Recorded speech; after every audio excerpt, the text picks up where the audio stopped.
መብታችንን እንጠብቃለን። ዝምታቸውን ሰብረዋል። የሚሰራ ተሆነ መንግስቱ ልጆች ለሞቱባትና 7 ልጆች ለቀበሩ እናቶች አላ ኢኦቲሲን በአስቸኳይ ተቃውሞ ጳጳሱ ይውረዱልን የሚል ቤተሰቦቻችን ውድ ኦርቶዶክሳውያን እንዴት አላችሁ? እንዴት ቆያችሁ? እንዴት ሰነበታችሁ? ይህ ያሮስ ነው። ያሮስን ምርጫችሁ በማድረግ እስከ መጨረሻው ድረስ እንድትከታተሉን እንሻለን። የተወዳችሁ ቤተሰቦቻችን ላይክ በማድረግ እንግዲህ መረጃው እንዲዳረስ ከእናንተ የሚጠበቀውን ነገር በማድረግ እንድትከታተሉን እጅግ እንሻለን። በቅድሚያ አሳዛኝ ዜና ሰምተናል። ዛሬም በአርሲ የተሰማው ዛሬም አርሲ ያስተናገደችው እጅግ ልብ የሚሰብር መረጃ ሰምተናል።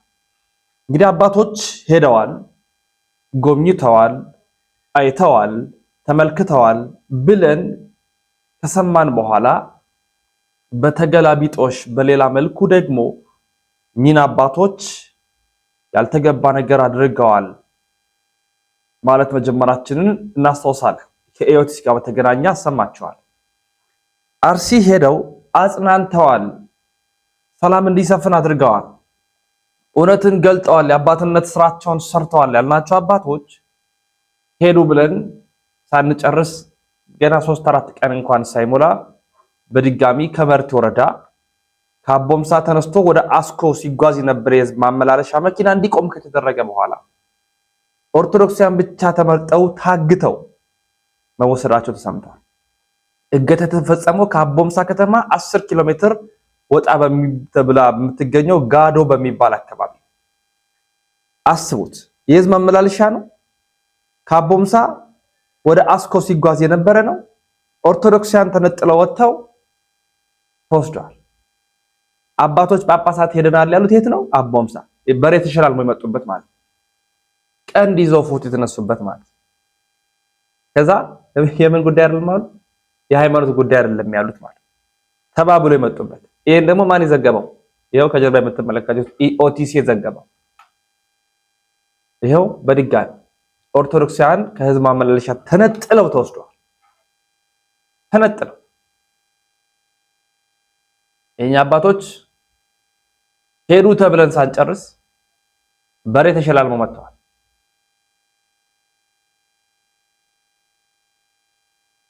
አሳፋሪ ጊዜ ላይ ደርሰናል። ባሄዱ ነው የሚሻለው። ሄደውም አልጠቀሙም፣ አይጠቅሙንም። ደግሞ በዚህ አካሄድ የረባ ስራ አልሰሩ። አስኮ ላይ ኦርቶዶክሳውያኑ ታግተው ያሉት፣ ተመተው ያሉት፣ ተገድለው ያሉት፣ ቤታቸው የተቃጠለው፣ ቤተክርስቲያን የተቃጠለው አቦምሳ ነው የመጡት። ሄዶም እንኳን ዘላቂያዊ መፍትሄ አስቀምጠው አልመጡም።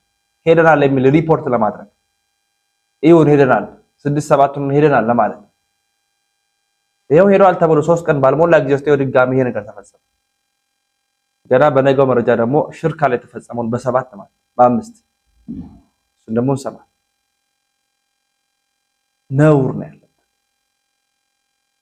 አሁን በስቷል። ኢኦቲሲን ከመቃወም ጀምሮ የሚዘግበው ዘገባ ራሱ አንዳንዴ የኦርቶዶክስ ነው አይደለም እኔ አይደለም ወደሚለው ያጋደልክ ያለው ስሙን ብቻ ነው ያዘ። ከአርሲ እውነታውን ከእውነተኛ በስፍራው ከነበሩ አባቶች እንሰማለን። እውነታው እንዲህ ይላል። አንድ ተረት አለ። እዚች ጋር ሁሉም ተነካክቷል። የተነካካውን መልሼ ብለው ያው አጠር አዳችሁን ነው የምናገረው። ሰውየው ምን አለ? ላሟን አስሯት ወደዛ ሲሄድ እንቧ ትላለች። ቋ መጣልሻለሁ አለ። ቋ መጣልሻለሁ ሲል ላሟ በችጋር ሞተች። ስትታረድ ምንድነው ጆሮዋ ብቻ ነው የሰማው። ለምን? የሰማችበት አልተደረገላትማ። ጮታችን ስንጮህ አረ ያለቅን ነው፣ አረ ችግር እንዲህ አለብን ጎበዝ። ስንሄድ ሌሊት እንደልባችን አንሄድም። ጠላት ወደ ላይ እየተጠጋን ነው። እንዲህ ነው አለቅን ስንለው ወረዳውም ቀበሌውም እሺ ነው ይደረጋል ነው። ግን ሲደረጋል ነው ብሎ ብሶ መጣ። ቅድም አባታችን ገልጸውታል። ቅዳሴ 1 ሰዓት ተኩል መግባት መጣ። እንገባ ጀመር። ከምን ተችግሩ አንፃር እኔ ጠለታ ቅዱስ ገብርኤል ደብር አስተዳደር ነኝ፣ ሊቀመንበር ነኝ። ብሶት የደረሰብኝ ነው የምናገር። ህዝቡም ማስቀዳሽ ጠፋ። ኧረ ዛቲ ማጣን ምን ይሻለናል? ህዝቡም ተችግር አንፃር ነው ፈርቶ ነው ይሄ ነገር ብለን ወደ በላይ ኡዋል ስንል የሚሰጥ ምላሽ ምንድን ነው? የሞተ ምላሽ ነው። ችግር የለም አለ በቂ አረ በቂ መከላከያ ይንጣልን ስን አለ የኔ የወረዴ ምንሻ የወረዴን ያልነው ይሄን ያህል ሰው ሞተ ብዬ ብናገር ያልሞተውን ሰው ሞተ ብለሃል። ከየት አንጥተህ ነው? ቤተክርስቲያን አልተቃጠለው በውሸት ተቃጥሏል ትላለህ። ከየት አንጥተህ ነው? እኔ ጋር ስልክ ተደውሎ መጨረሻ ላይ አቶ ባሻ ግርማ የሚባሉ ያሉ እኛ ጋር አድማ በትኖች ለእኛ ሁሉ ነው እንግዲህ የሞተው 2 ሰው ነው። የተቃጠለው ጭራሽ ቤትም አልተቃጠለም። የሁሉ ንብረት ጠፍቶ ወድሞ ተዘርፎ ይሄ ምላሽ እየተሰጠን ስንጨቃጨቅ በስልክ ማክሰኞ ዕለት መጨረሻ ላይ ጭንቅላቴን አመመኝ። መጨረሻ የኔን ስልክ ስጣቸው አለ የባሻ ግርማ ጋር ተመቶ እዛ ነው ስጣቸው የኔን ስልክ እዛው ወዲያ አረጋል። ያ ስልክ መደወል ቆመ። ከየት አንጥተህ ነው ይሄን የምታደርገው? ማስፈራሪቸው በፈራም አልናገርም ብል መሞት አይቀርም። ተናግሬም እንጂ ብሎ ሞተ ማለትም አንድ ስም ነው እና ይሄን ያህል ነው። አልተደመጥንም። ምን እንደሆነ ግራ ገብቶናል። ችግሩ ቢሮ ውስጥ ነው ያለው። ጫካ አይደለም ቢሮ ነው ያለው። በመጀመሪያ ተቢሮ ይጥዳ። ይሄ ነው ሰላም ያመጣች ነው። እንጮሃለን። ምንም ጠብ የሚል ነገር የለም። እንሰራላችኋለን፣ አሁን ያልቅላችኋል፣ እንደዚህ ነው እንደዚያ ነው ይሉናል እንጂ አንድ መሬት የወረደ ስራ ሰርተውልን አያውቁም አሉ አባታችን። አርሲ አባቶችን ተመጸዳድቀው የመጡባት ቦታ ሆናለች። እላ ያለው የሚሰራል የሚል እምነትም የለን። እግዚአብሔር እንዲጠብቀን ብቻ ምን እግዚአብሔር ብቻ። አቡነ ሕዝቅኤል በዚህ በጥር 15ቱ ያኔ ማለት ነው ጥር 14 2015 ላይ የነበረውን እንዲሁም ከዛ በኋላ ደግሞ የተናገሩትን 2 በሰል ያሉ መልእክቶችን እንካታ። እኛ ራሳችንን እንጠብቃለን። የሚሰራ ተሆነ መንግስት ስራውን ይስራ፣ የማይሰራ ተሆነ ስልጣኑን ለሰፊው ህዝብ ያስረክብ። ምንድነው በሃይማኖት ላይ መቀለድ? ምን እስከምንሆን ነው? እና አሁን የኢትዮጵያ ኦርቶዶክስ ተዋሕዶ ቤተክርስቲያን ህዝቧን ይዛ በእውነት ይሄ ሃይማኖቱን ጉዳይ ታስቀጥላለች። እንደመርም የሚል ነበር። መቀናነስ በስቷል።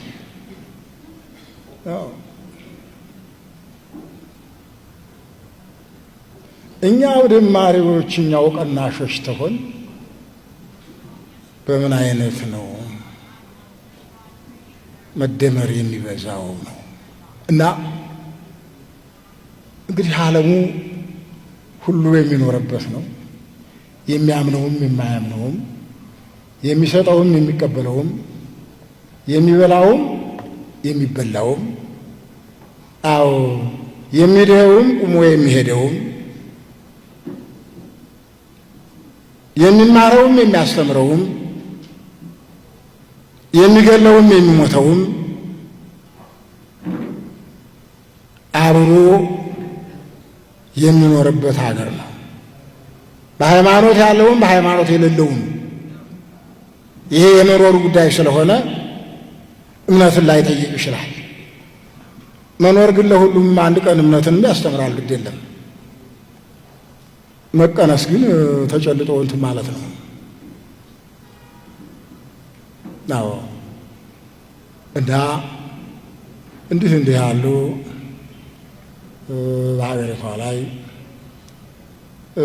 ትእዛዝንም እየፈጸሙ ለእግዚአብሔርም እየታዘዙ የሕዝቡንም ፈቃድ እያደረጉ ተኖረባት ሀገር ናት። እንደ ኤልያስ ሰማይን ለጉመዋል፣ እሳትንም አዝንመዋል። ጠላት በተነሳ ጊዜ እነ ዳንኤል ያነሳ ጉሮሮ ዘግተዋል። ሊበላቸው የመጣውን አንበሳ በአምላኬ እንዳትበላኝ ባለ ጊዜ በዛው ባለበት እንዲቆም ተደርጓል። እንደዚህ የሆነ ብፁዕነታቸው በረከታቸው ይደርብን። በጥር 15ቱን ተናግሯል። ኋላም ደግሞ እንደዚህ አይነት ሐሳቦችን አንስተዋል። አሁን እያንዣበበብን ያለው እየሰማን ያለነው የተነገረ ያለው በጣም መሪር፣ በጣም የሚያስነባ፣ በጣም የሚያስለቅስ፣ አንገት የሚያስደፋ ሀገራችን ላይ ነው ያለነው የሚለው ነገር እንኳን ደጋግመን ራሳችን እንድንጠይቅ የሚያደርግ የተናገሩት ይታሰራል። የታሰሩት መከራ ውስጥ ነው። የሆነ የሰማዕቷ ዛሬ መከራ ውስጥ ነገ በቪዲዮ አስደግፌ ያቀርብላችኋል። ይሄን ተናግራል ተብሎ ደግሞ ዓለም ታሰሩ ይታወሳል። አሁን ምንም እንኳን ቢፈታ እዚህ ከየቦታው የምንሰማው ነገር በጣም መራር የንጹሃን ጭፍጨፋ ይቁም፣ እስር እንግልቱ ይቁም በማለቱ የታሰረበት ኋላ ግን የተፈታው ወንድማችን ዲያቆን ዘላለም ታዬ ይሄን መናገር ነው የሚሉ ወንድሞቻችን ኦርቶዶክሳውያን በማህበራዊ ሚዲያ ሲያጋሩ ይሄን ትምህርት ሰማ። ልካት እኔ ለሃይማኖቴ ሞታለሁ ትላለህ። አረ መኖሩን መጀመሪያ እስኪ ጀምረው። እንዲሁ ዝም ብሎ የሚሞት ይመስላል? እንዲሁ ዝም ብሎ አንገት የሚሰጥ ይመስላል? አይደለም። ክርስቲያኖች መኖር የጀመረ ሰው ነው ለመሞትም ጭምር የሚቸኩል። እኛ እኮ ከሩቅ የሰማነው ሞት ከሩቅ የሰማነው ሰይፍና ስለት እዚህ የሚመጣ እግዚአብሔር ነው የሚያውቀው ማናችን እስከ መጨረሻው ድረስ ልንጸና እንደምንችል። መኖርን ያለመደ ሰው እንዴት ለመሞትም ጭምር ይቸኩላል? አልኳችሁ እኮ ክርስቲያኖች ስለ እግዚአብሔር ለመሞት ከመመኘታችሁ በፊት መጀመሪያ ስለ ክርስቶስ መኖርን መናፈቅ መቻል አለባችሁ። የዛን ጊዜ ላይ ገዳይ እስኪመጣም አትጠብቁም። እናንተው ራሳችሁ ለመሞትም ጭምር ትንደረደራላችሁ። ለምን ይመስላችኋል ዘመነ ሰማዕታት ሲያበቃ መነኮሳት በረሃውን በሙሉ ያጥለቀለቁት? ሰይፍና ስለቱ ሲቀር የሰላም ዘመን መጣ ተብሎ በቆስጠንጢኖስ ሲታወጅ እኮ ደም ስለ ክርስቶስ ማፍሰስ በግድ ቀረ ብለው አገር ሰላም ብለው አልተቀመጡም። ሕይወታቸውን ለክርስቶስ አሳልፈው ስለሰጡ መከራውን ለመሳተፍ እንዲያውም የበለጠ ጭንቅ ወደሚገኝበት ወደ በረሃው እየሸሹ ገቡ እንጂ ሰማዕትነቱ ሲቀር ሰማዕትነቱ እየቀረ ሲመጣ ምንኩስናው እያበበ እየሰፋ መጣ።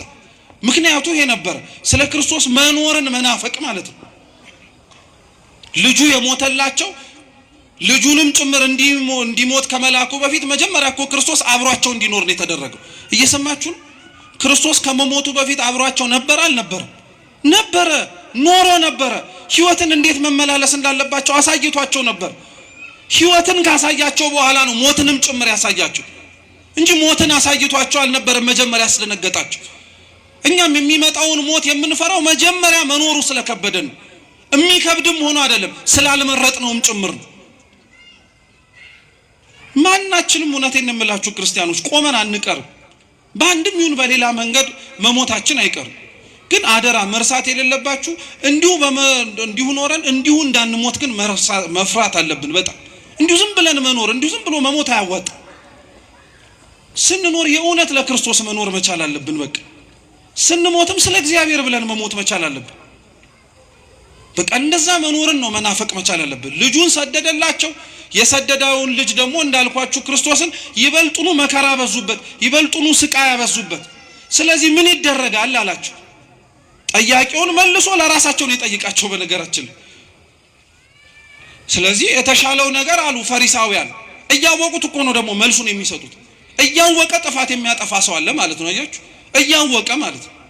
እየጠነቀቀ ምን እንደሚደርስ አጸፋውን እያወቀ በደል የሚበድል ሰው አለ። ልክ እንደኛ ክፉን በክፉ መንሳት አለበት። እንደሱ መነጠቅ አለባቸው።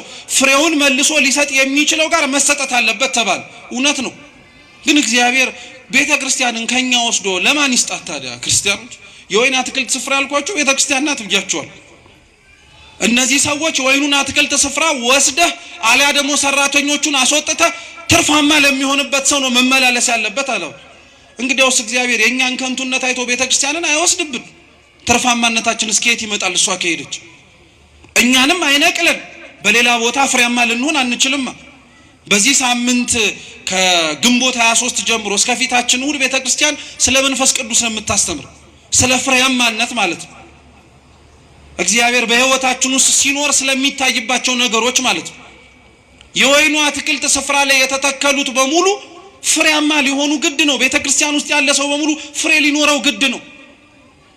ስለ ክርስቶስ መኖርን ብቻ አይደለም ትዕግስት ሊኖረው ግድ ነው።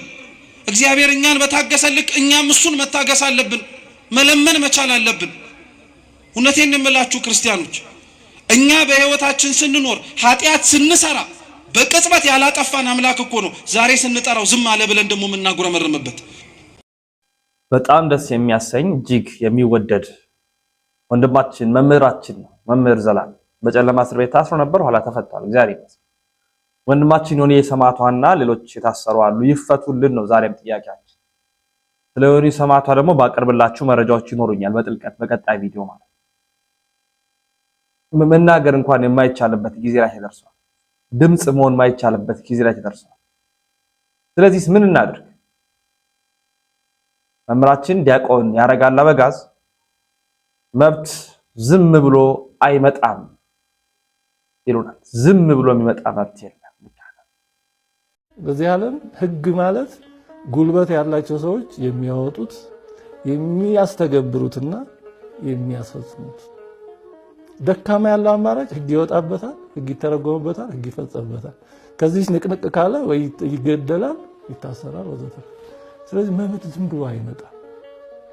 በተግባር የሚታየው እኮ እሱ ነው። ላለፉት 20-30 ዓመታት ምዕመናን ታገሱ።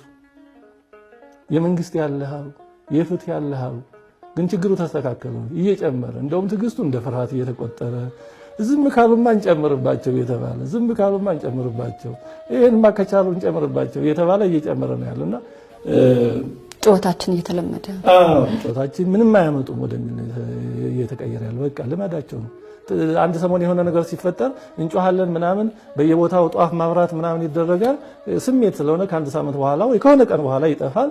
በቃ እነዛ ይቀጥላሉ። ይሄን አቺቭ አድርገዋል፣ ይሄን አግኝተዋል ደግሞ እያሉ ይቀጥላሉና በቁም የመቅበር ነገር ነው እየተደረገ ያለው።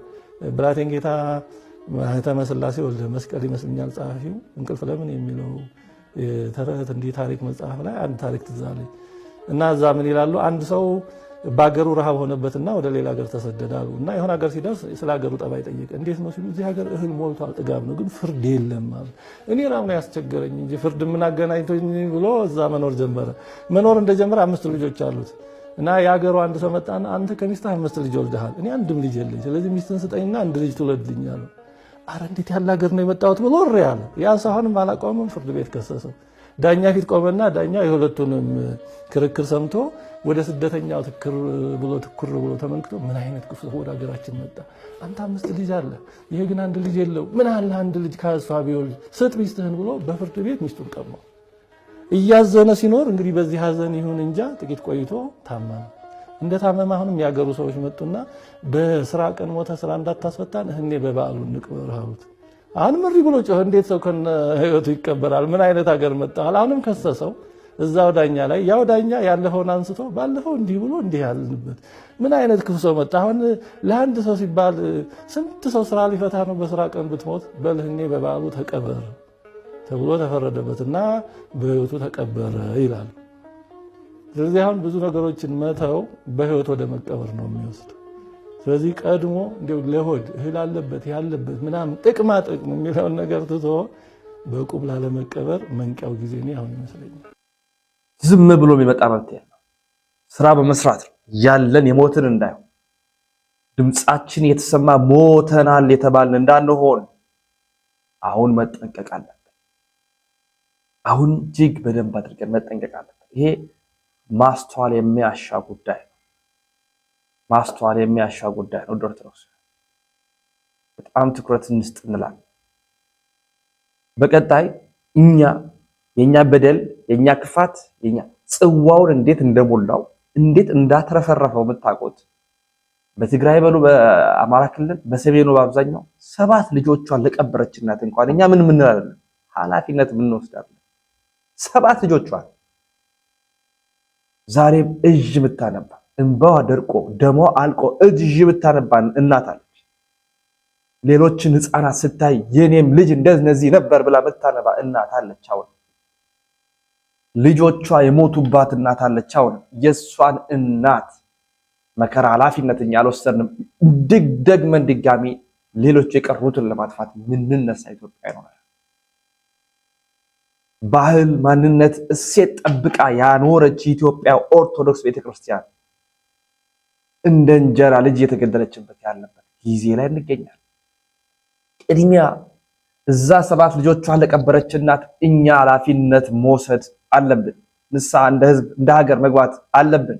እንደ ነነዌ ህዝብ መጸለይ ማቅ መልበስ ከፓትርያርኩ ጀምሮ እስከ እንስሳት ድረስ ጾም ጸሎት አውጀን ከልብ የሆነ ልመና መለመን አለ።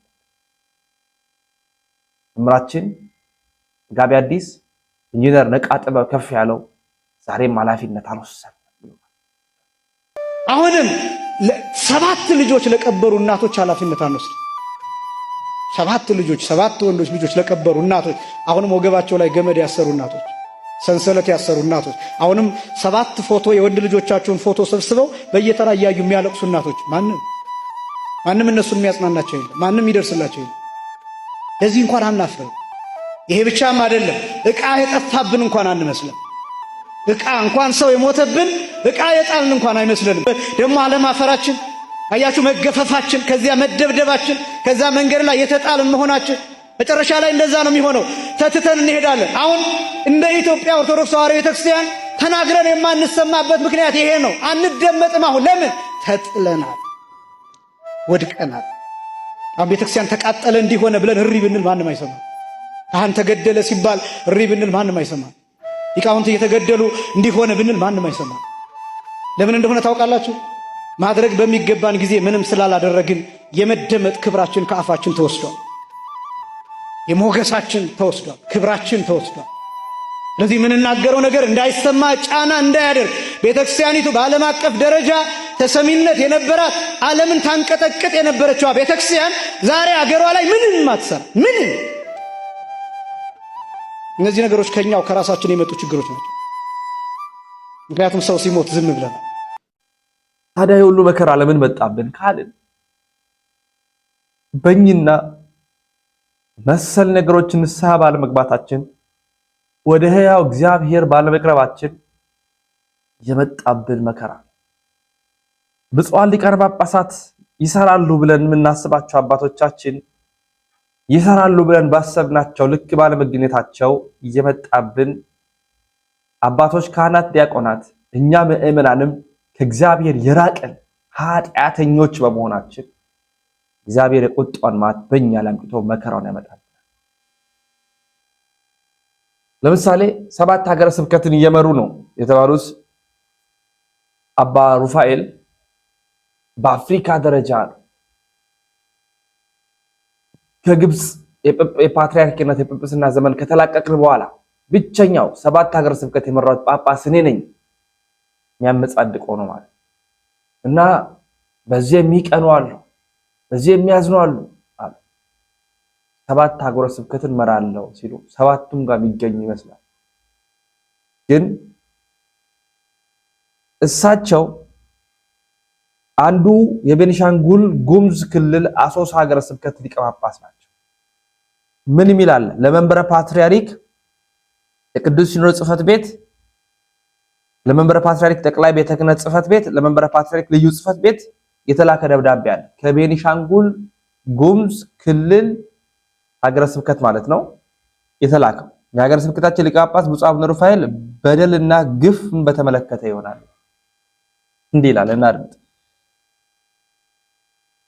እንደሚታወቀው ብፁዕ አቡነ ሩፋኤል ከ2010 ጀምሮ በቅዱስ ሲኖዶስ ውሳኔ ተመድበው ሀገረ ስብከታችንን እያስተዳደሩ እንዳሉ ይታወቃል። ይሁን እንጂ በሚያስተዳድሩበት ወቅት በቤተ ክርስቲያኒቱ የዶግማ፣ የቀኖና፣ የትውፊት ጥሰትና የአስተዳደራዊ ጉዳዮች ላይ ከፍተኛ የአሰራር ክፍተትን በማሳየታቸው ምክንያት በ2012 ዓ.ም በሕዝበ ክርስቲያኑ ዘንድ ከቀረቡ አቤቱታዎች መነሻነት ወደ ሀገረ ስብከታችን እንዳይመጡ ሆኖ በሽምግልናና በውይይት ጥፋታቸውን አስተካክለው የቤተ ክርስቲያን ሕግ ጠብቀው በአስተዳደር ጉባኤ እያስወሰኑ የሰጣቸውን አባታዊ ኃላፊነትም እንደሚወጡ ቃል ገብተው ስራቸውን ቀጥለው እንደነበር ይታወቃል።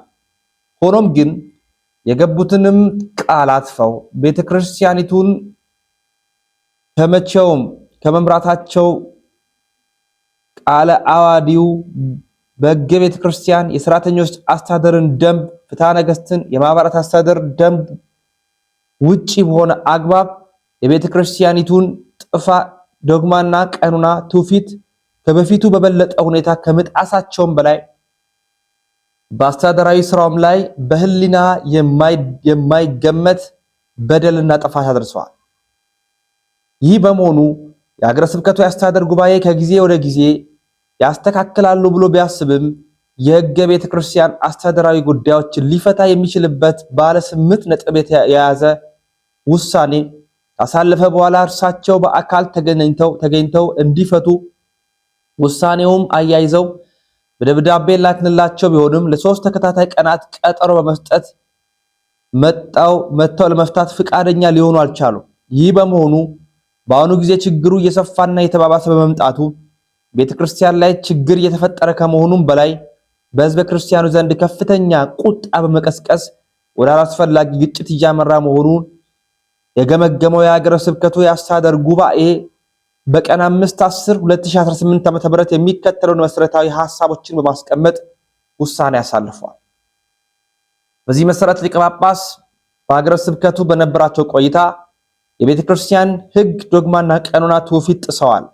2 በቃለ ዓዋዲው በሕገ ቤተ ክርስቲያን መሰረት ሀገረ ስብከትን እየመሩ አለመሆኑ ይታወቅ። 3 የቤተ ክርስቲያን አስተዳደር ችግር በመኖሩ የሰው ኃይል ምደባ፣ ዝውውርና ሹመት ሊሰጥ የትምህርት ዝግጅት፣ የሥራ ልምድ መሰረት ያደረገ አለመሆኑን በጉቦና በሙስና መስፋፋት። 4 የፋይናንስ ንብረት አስተዳደር ችግር፣ ዘረፋ መባባስ። 5 ከጠቅላይ ቤተ ክህነት እስከ አጥቢያ አብያተ ክርስቲያናት የመዋቅር አለመጠበቅ፣ የፐርሰንት ምዝበራ ስወራ። 6 በአገረ ስብከታችን መንፈሳዊ አገልግሎት የልማት ስራዎች ለ8 ዓመታት መዳከም።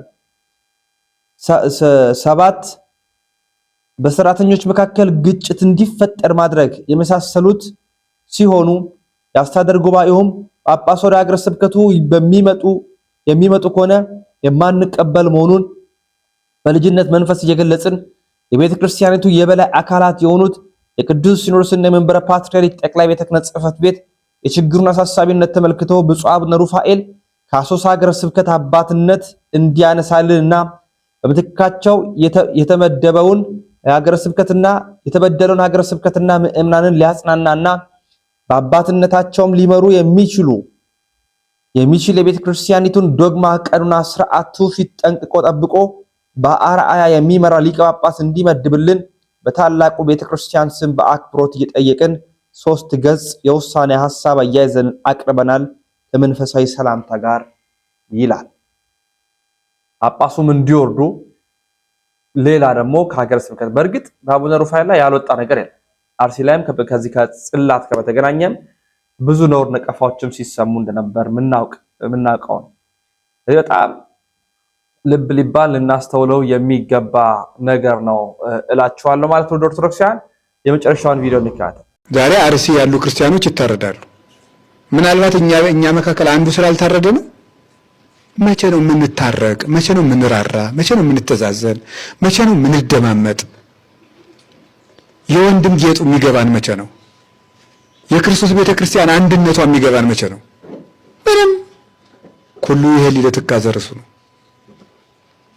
እኔ ይሄ ነገር ቢለቀን ጥሩ ነው። መንኩሶ ያለቀቀ ዘረኝነት፣ ቄሱን ያለቀቀ ዘረኝነት ሲኦል ሲገባ ሊለቀው ነው። ይሄ ነገር ነው ትልቁ በሽታችን። ደግሜ እነግራችኋለሁ፣ ይሄ ነገር ትልቁ በሽታችን ነው። አደራችሁን የእግዚአብሔር ቤተሰቦች ዳግመኛ ወደዚህ መዘጋት ውስጥ እንዳንሄድ እግዚአብሔር ይጠብቃል። ሁልጊዜ በተመሳሳይ መንገድ ለምን እንደምንመታ አይገባኝም። ተበዳይ ዝም ሲል ተከሳሽ ይሆናል። እየሆነላችሁ ነው ነገሩ። ይሄን ቪዲዮ ሼር፣ ኮፒ ሊንክ ከማድረግ ትጀምሩልኛላችሁ። እኛ ኦርቶዶክሳውያን ለምን እንደሆነ አላቅም መቼውንም የማይፈታ አንድ ትልቅ ችግር አለብን። ከፊት እየቀደሙ የሚያበረቱን ቆርጠው እንድንቆርጥ የሚያደርጉንን ሰዎች የመጠበቅ ችግር፣ ወይ ብቻቸውን እንተዋቸዋለን ወይ ደግሞ እኛ ራሳችን ይባሱኑ ከኋላ ሆነን ወጊዎቻቸው እንሆናለን። በእንደዚህ አይነት ሁኔታ ሰዎችን ስንቀያይር ሰዎች ሳይበረክቱልን በዚህ አይነት ሁኔታ እንድንገኝ ሆነናል። ጠላት ሆኖ የተነሱብንም ሰዎች ይህንን ነገር በደንብ ተረድተው ጫናቸውን በደንብ አድርገው ያሳድራሉ። ትግሎች እንዳይቀጥሉ ባለንበት መነቃቃት እንዳንጓዝ ብዙ አይነት የራስ ምታቶችን በእንደዚህ አይነት ሰዎች ላይ ይፈጥራሉ። ይኸው በየሙያቸው አንጋፋና ታላላቅ የሆኑ ሰዎችን ሰሞኑ እንዴት እያሳቀቁ እንደሆነ ተመልከቱ። አርሲ ላይ የተቀደሰ ተግባር እንደተፈጸመ ፍትህ ብለው የሚጠይቁ እነኝን ታላላቆች እንደምትመለከቱት ለህግ ይቅረቡ እያሉ እያሳቀቁ ነው የሚገኙት። አንዳችንም እንኳን ከጎናቸው አንቆም። ይታሰሩ፣ ትግል ውስጥ ይለፉ፣ ዛቻ ይድረስባቸው፣ እኛ ገበያው ላይ የለንም። ቡድና ኩራት ቤተሰቦቻችን የዛሬ መረጃዎቻችን ይመስላሉ። በሌሎች መረጃዎች እንመለሳለን። ላይክ ሼር አድርጉ። ኦርቶዶክስ በየዕለቱ መረጃዎች እያቀረብኩላችሁ ይገኛል። ተሰረባበትኩኝ። እንጠባበቅ፣ ከነምናምናችን እንዋደድ፣ ከነምናምናችን ቤተክርስቲያን ውስጥ መገኘታችን አስፈላጊ ነው። ጎረምሳውም ጳጳሱም እኩል ለቤተ ክርስቲያን ያስፈልጋል። እርስ በርስ እንጠባበቅ። ግዴላችሁም እያሳሰርን ዝም የሆነ ነገር እየተደረገን ዝም ይሆንና ትግሎች አይቀጥሉም። አርሲን በ4 ቀን በ5 ቀን ድብና አድርገን ረሳናት። ይሄ የሆነው በእንደዚህ አይነት ተደራራቢ ጫናዎች ምክንያት ነው። አይኖቻችንን ከምንም ነገር በላይ ለኦርቶዶክስ ተዋሕዶ ቤተክርስቲያናችን እንግለጥ፣ እንጠባበቅ፣ እንዋደድ፣ ወደፊት በአቋም በመምረር እንጓዝ። ይህን ይመስላሉ። በሌሎች መረጃዎች እንመለሳለን። ላይክ ሼር አድርጉ። ኦርቶዶክሳውያን በየዕለቱ መረጃዎችን እያቀረብኩላችሁ ይገኛል። ተሰረባበትኩኝ።